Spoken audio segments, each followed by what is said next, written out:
Vladimir, we just observed your meeting on rare earth metals. Sorry, but I think right now the entire world's journalists are interested in rare earth metals, but from a different angle. The US, let me put it this way, is strongly urging Zelensky to sign an agreement with them regarding these resources in exchange for aid to Ukraine from the previous Biden administration. How do you assess the prospects of such a deal? This does not concern us at all, and I don't want to think about it. Of course, it would be important to assess these resources, how real they are, how much of them exist, how much they cost, and so on. But, as I said, this is not our issue. What is our issue is what we discussed at the meeting today. Rare earth metals are very important components, very important resources for modern industries, and we are still doing too little in this area. We should do more, and the purpose of today's meeting was to focus administrative resources on this direction. By the way, we would be happy to offer our American partners, by administrative structures and companies, if they showed interest in joint work. We certainly have many more of these resources than Ukraine. Russia is one of the undisputed leaders in rare and rare earth metal reserves, which we have in the north, in the Caucasus, the Far East, Irkutsk region, and Yakutia. These are significant investments in capital-intensive projects. We would gladly work with any foreign partners, including Americans. Yes, by the way, regarding the new territories, the same thing applies. We are ready to attract foreign partners, including those interested in our historical territories that return to the Russian Federation. There are reserves there too, and we're ready to work with our partners, including Americans, in these new regions. Of course, these days, we hear a lot of different statements. Everyone is talking about Trump. Why is he so harsh, saying that Zelensky must hold elections and that his rating is 4%? Europeans strongly criticize these statements from Trump. In fact, there are even opinions now that the current approach of the US president is playing into Russia's hands. What do you think about that? I believe that is absolutely not the case. I have my own point of view, and it is opposite to the one you just expressed.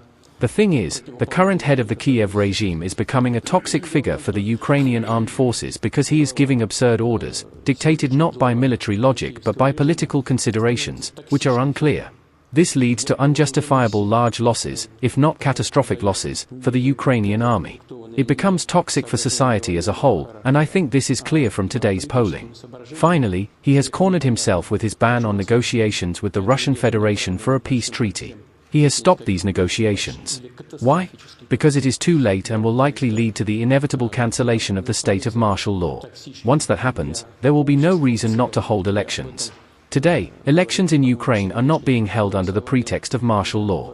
If negotiations are reopened, it may quickly lead to the need to cancel martial law, and then elections must follow immediately.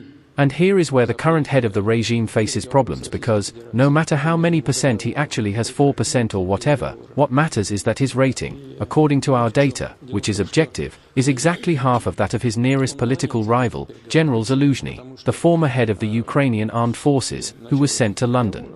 Zelensky's rating is twice as high.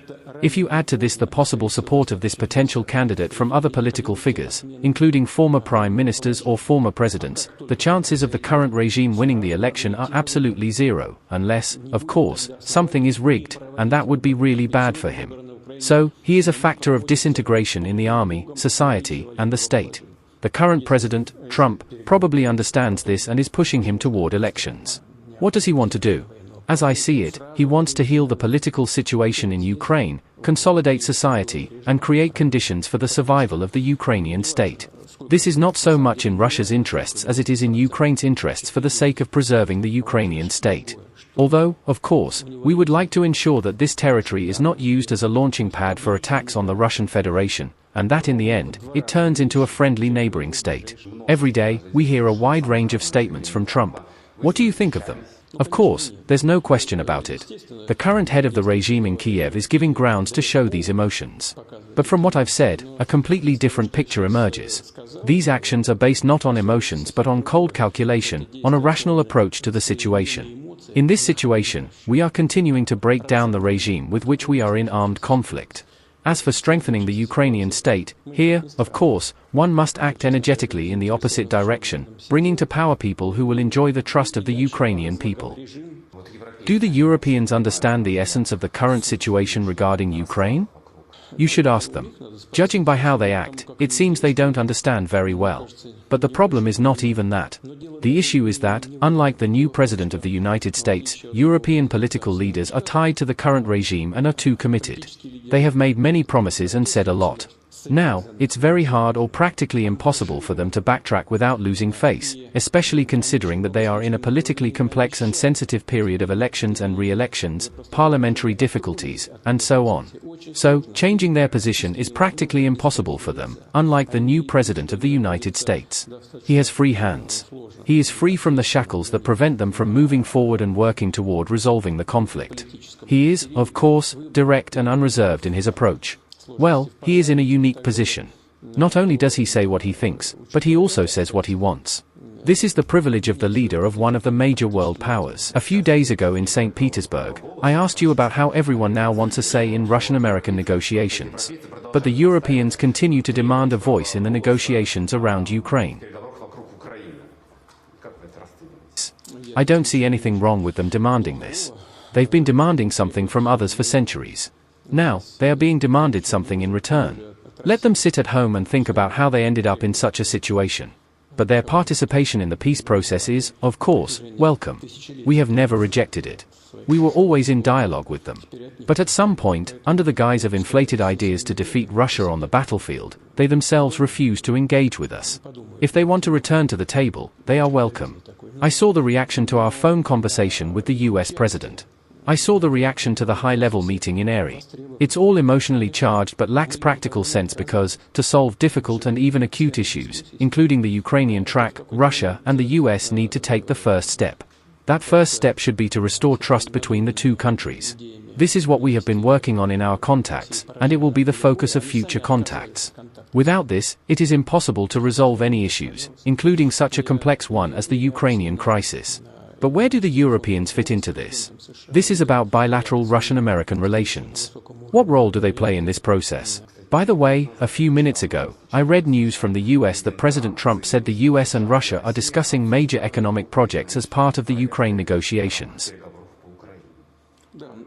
Yes, some of our companies are in contact with each other, and such projects are being discussed. Thank you very much. Thank you.